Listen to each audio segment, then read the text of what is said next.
Okay, today is December 1st, 2022. We are at Studio Wallbridge House, and we are here for World AIDS Day, Day With or Without Art. Would you mind telling me your names? I'm Cathy Fink. And I'm Marcy Marxer. And could you tell me what brings you here tonight? We are folk musicians, Grammy Award-winning musicians and songwriters, and when the AIDS Memorial Quilt was first shown on the National Mall, I wrote a song called Names, and we happened to be performing out in San Francisco. Somebody who came said, hey, let's send a copy of that off to Cleve Jones from the quilt. And so I sent him a cassette, and not too much later got a little note from him saying how much he loved the song, but it needed one more verse. I went ahead and added another verse to it, and that song has made its way around the world, been translated in lots of languages. But most importantly, I think for us, it was a way to acknowledge the quilt, acknowledge that pandemic, acknowledge the loss of people. But what we loved about the quilt, as sad as it makes us, is how personal it was for each person on there. And in volunteering for the very next quilt showing on the mall, we made friends, some of whom became friends for life, some of whom wrote me and said, hey, I'm planning my memorial. Can I use your songs in my memorial? And then Marcy and I also toured Japan with the Japanese AIDS Memorial Quilt. And we did concert tours all over Japan with volunteers from the Japanese quilt. They came to every show. They'd hold up the panels. They'd talk about the people in the panels. We would sing along with that. So we're here as artists, as activists, as communicators, and we're here tonight to help commemorate. We were at the quilt office when the very first quilt panel came in for a baby. It was baby Jessica. And when any quilt panel came in, everybody working in the office would get together and hold hands and have a moment of silence for that person. And it was such an intense moment to see and share the panel for the baby coming in. It broke all our hearts. And we stood and we held hands and we sang. How did you get interested in doing, what brought you to that work?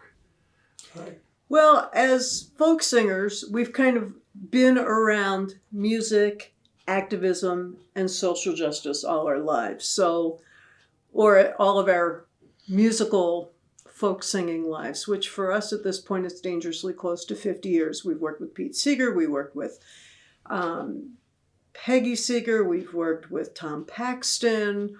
A large portion of our repertoire is music for social change. It's not the only thing we do, but it's mixed in. And so I think that anytime something feels important to us, we're reaching for that song. And why don't we sing a chorus? Okay, good idea. I'll sing the first verse and a chorus.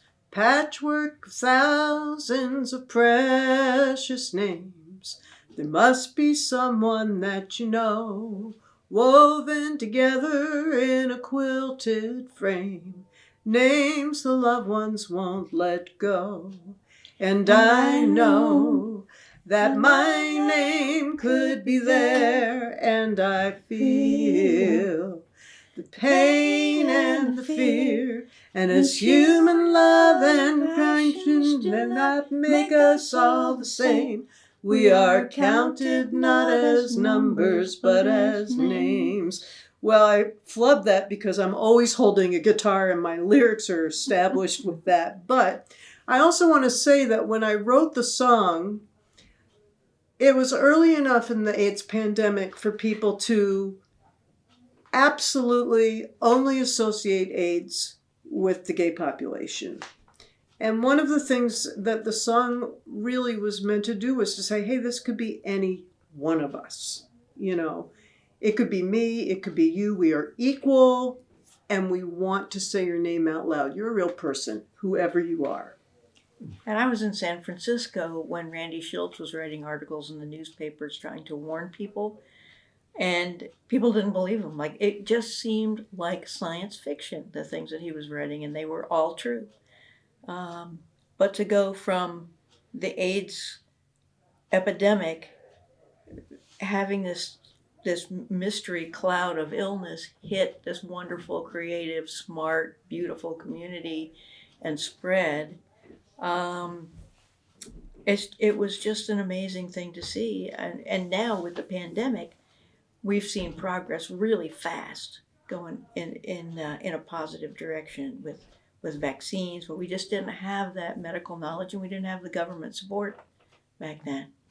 And we became very close friends with David Lemos, the second executive director of the Quilt. And I'll tell you a story, because about, I don't know, the last time the full quilt was shown on the mall, which is a very long time ago. We went down to the mall, and there was a directory. You could look up where specific people's quilt panels were. And we knew that David had a twin brother, Danny.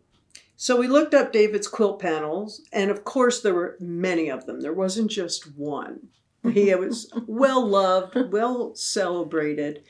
And we get to this big block of David Lemos, and just across the way we saw, looked like David Lemos. Of course, it was his identical twin brother, Danny.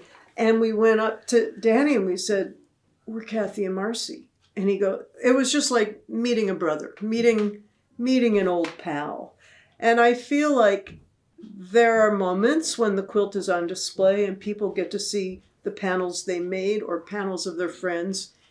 It's a warm and sad but beautiful moment. Just the brilliance that Cleve had of taking personal items that belong to someone and putting them on the quilt panel. And by the way, it's also influenced me as an artist in other ways, because from the time that the AIDS quilt started, I've always wanted to make some quilts. And eventually I found the time to do that, and recently had an apprenticeship and a grant to work on story quilts. And one of my story quilts was a story quilt about the AIDS memorial quilt. I have one question about the verse that Cleve suggested you add. Which one was that? Well, it's the third verse. So the second verse, "We grieve for the lovers and the families. We pray they'll meet again someday. But until that time, we will carry the flame. Well, as the numbers grow, we'll not forget their names." I'm really completely nothing without my guitar in hand on this song. But the third verse, I mean, that's a very hard thing as a songwriter when somebody says, "Make it longer." I don't want to make it longer just for the sake of making it longer. But it needed the extra verse. But, and he didn't have any specific direction. It was just, we want this to last longer. So finally I came up with a lover, a carpenter, a father, a friend, a sister, a minister, a mom. Each quilted piece holds a memory. Each memory helps us to go on. And again, it was elongating that theme. This could be any one of us. This could be the last person in the world that you expected this would ever be. Now, 2 years ago, I wrote a fourth verse, because I very much found during the COVID pandemic the same type of emotional void. I almost feel like, people were disappearing right in front of us. I mean, in the beginning, we didn't know what it was. We lost a friend to COVID who we think passed very quickly before they really nailed down, these issues and these issues equal COVID, and the testing wasn't very good and all of that. And I was thinking, this is so much like the AIDS epidemic and pandemic, where there are going to be so many empty seats at the table. come the holidays, come the birthdays. And so I added a verse that says, 30 years later and we suffer again, we know it didn't have to be. Empty chairs of our families and friends, the future's up to you and me. And that future's up to you and me really had a lot to do with people taking responsibility. You know how to prevent COVID. You can wear a mask, you can wash your hands, and at the right times, you can stay home. And for crying out loud, you can get vaccinated.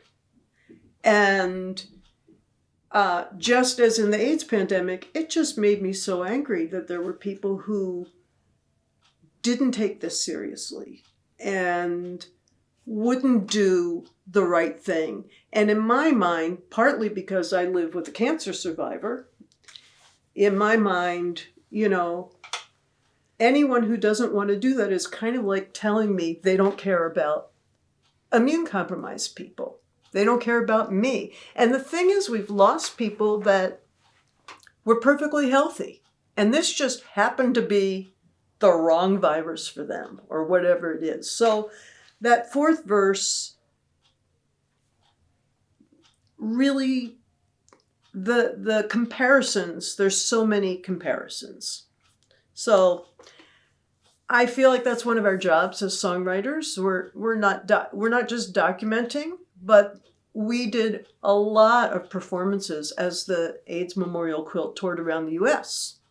at universities in different places, and we would do concerts. And, you know, we want to speak truth to power, but we also want to use music to build community, to educate, to bring people together, and to make them all think. There was a wonderful actor named Jack Guidon who was a local artist. I did music for theater for several productions. And when he was diagnosed with AIDS, he went downhill really fast. He was a person I really admired and absolutely loved. But the part of the brilliance of how he dealt with it was he had the cast, it was a small cast, and the musicians go to a party where we used plaster cast material and strips. And what he wanted to do as a tribute was for us to make plaster casts of some of his body parts for his partner to remember exactly the size and shape of his leg.